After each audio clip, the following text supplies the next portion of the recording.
স্পেনে একটি দুর্ঘটনা থামিয়ে দিয়েছে শুধু রেল লাইন নয়, স্বাভাবিক জীবনও।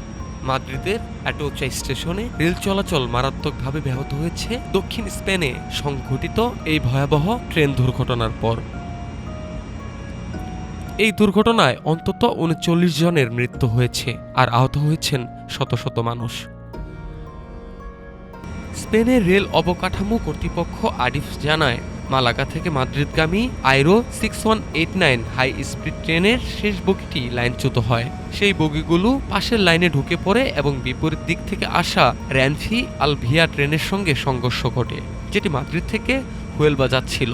দুটি ট্রেনেই প্রায় মোট ৪০০ যাত্রী ও কর্মী ছিলেন। দুর্ঘটনার পর আহতদের কর্ডোবা ও সেভিলের বিভিন্ন হাসপাতালে নেওয়া হয়েছে।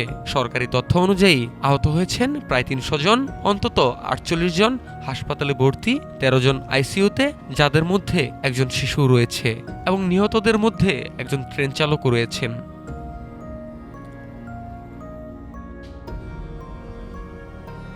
কর্তব্যরত একজন চিকিৎসক বলেন, মানুষ এখানে আসে গভীর উদ্বেগ আর অনিশ্চয়তা নিয়ে। তারা জানে না তাদের স্বজনরা বেঁচে আছে কিনা।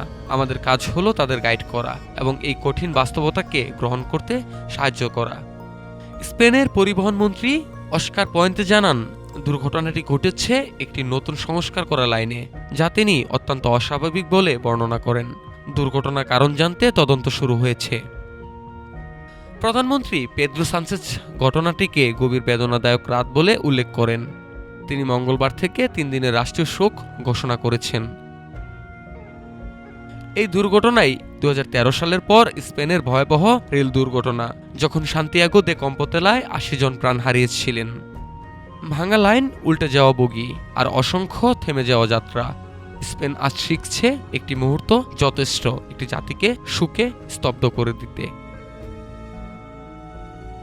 এই ট্র্যাকগুলো আবার ঠিক হবে, ট্রেন আবার চলবে, কিন্তু এই রাতের স্মৃতি দীর্ঘদিন থেকে যাবে মানুষের হৃদয়ে।